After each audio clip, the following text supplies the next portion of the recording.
వైఎస్ఆర్సీపీ ప్రతిష్టాత్మకంగా చేపట్టిన సామాజిక సాధికార బస్సు యాత్ర మంగళగిరిలో దిగ్విజయంగా జరిగింది. పెద్ద ఎత్తున కార్యకర్తలు, వైఎస్ఆర్సీపీ అభిమానులు, నేతలు, ప్రజలు ఈ కార్యక్రమంలో పాల్గొన్నారు. వైఎస్ జగన్మోహన్ రెడ్డి ప్రభుత్వం రాష్ట్ర ప్రజల కోసం అమలు చేస్తున్న సంక్షేమ పథకాలను ప్రజాప్రతినిధులు వివరించారు. ఎస్సీ, ఎస్టీ, బీసీ, మైనారిటీలకు సీఎం పెద్దపీట వేశారని అన్నారు. మోసకారి చంద్రబాబు కుట్ర రాజకీయాలకు పాల్పడతారని, ప్రజలు అప్రమత్తంగా ఉండాలని పిలుపునిచ్చారు.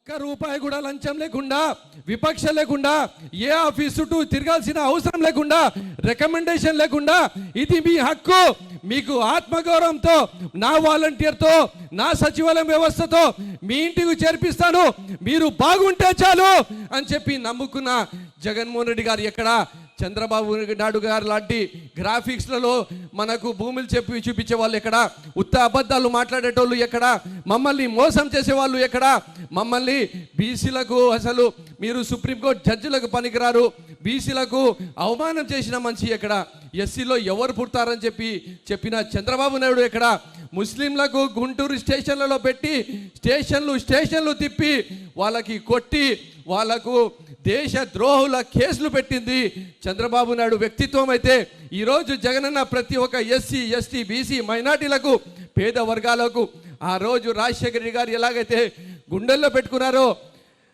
అదే విధంగా ఈరోజు జగనన్న గుండెల్లో పెట్టుకున్నారు. చంద్రబాబు నియోజకవర్గానికి 14 సంవత్సరాల ముఖ్యమంత్రిగా ఉండి కుప్పానికి నీళ్లు ఇచ్చావంటే, కుప్పానికి చంద్రబాబు నీళ్లు ఇవ్వలేకపోతే ఈ మధ్య కాలంలో కృష్ణా జలాలు మరి జగన్మోహన్ రెడ్డి గారు అక్కడ తరలించారు. కుప్పం ప్రజలందరూ జగన్మోహన్ రెడ్డి గారు దేవుడు, ఏనాడు కూడా మా భూమిలో కృష్ణా నది జలాలు చూస్తామని మేము అనుకోలేకపోయాం. కానీ జగనన్న ముఖ్యమంత్రి అయిన తర్వాత మాత్రమే సాధ్యమైంది. కుప్పానికి ఏమైనా చేసావా అంటే చంద్రబాబు నాయుడు అడిగితే ఏమి చేశాడో ఏంటంటే ఏమీ చెప్పలేని పరిస్థితుల్లోనే ఉంటాడు ఎప్పటికప్పుడు. కానీ ఒక్కసారి గమనించండి, 4.5 సంవత్సరాల పాలనలో జగనన్న మన పిల్లలు ఇంగ్లీష్ మీడియం నేర్పాడు, ఇంగ్లీష్ మీడియం తీసుకొచ్చాడు. అదేవిధంగా నాడు నేడు కింద స్కూళ్ళు డెవలప్ చేస్తామన్నాడు. అదేవిధంగా ప్రతి మహిళకి అండగా నిలబడ్డారు, ప్రతి అవ్వాతాతకి ఆయన అండగా నిలబడి మరి రైతులను కూడా ఆదుకునేదానికి ప్రతి ఒక్క విషయంలో ముందుకొచ్చాడు. ఒకవైపు సంక్షేమ పథకాలు,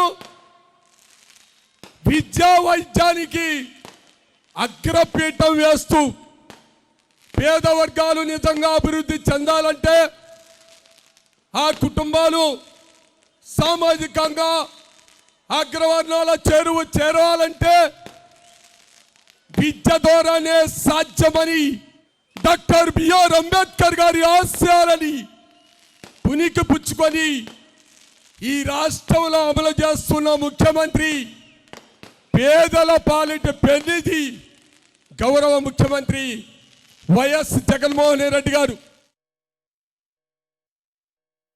సూర్యుడు అనుకుంటాడు, సూర్యుడు చూసి చాలా మంది అనుకుంటాడు పొద్దు వాలిపోయింది, పొద్దు కూకింది అనుకుంటాం. కానీ నువ్వు నిద్రలేసే లోపలే పొద్దు లేస్తూ పైకి వస్తుంది, అది సూర్యోదయం. జగన్ ఎవరైనా సరే జగనన్న పని అయిపోయిందని భావిస్తే తెల్లారి లేసేసరికి నీ ఎదురుగా ఉదయించే సూర్యుడిలా కనపడుతూ ఉంటాడు. ఈ సిద్ధాంతాల మధ్య, ఈ అభిప్రాయాల మధ్య రాబోయే కాలంలో ఈ రాష్ట్రంలో జరుగుతున్నటువంటి యుద్ధానికి మీరు సిద్ధమా? ఈ యుద్ధానికి మీరు సిద్ధమా? అయితే చిరంజీవి అనే వ్యక్తిని మీరందరూ కూడా గెలిపించాలని, చిరంజీవి వ్యక్తిని జగనన్న మనిషిగా చూసి, చిరంజీవి వ్యక్తిని ఇదిగో విజయసాయి రెడ్డి గారు తీసుకొచ్చి మీ అందరికీ పరిచయం చేస్తున్న ఒక వ్యక్తిగా భావించి ఈయన గెలుపు కోసం మనందరం శ్రమించి ఆయన్ని అసెంబ్లీలో పంపడం కోసం, తద్వారా మీ ప్రాంత సమస్యలన్నిటి కూడా ఈయన అనేకమైనటువంటి సమాధానాలు తీసుకొచ్చే వ్యక్తిగా ఉంచాలని కోరుకుంటూ జగనన్న ఆలోచన విధానం వర్ధిల్లాలి.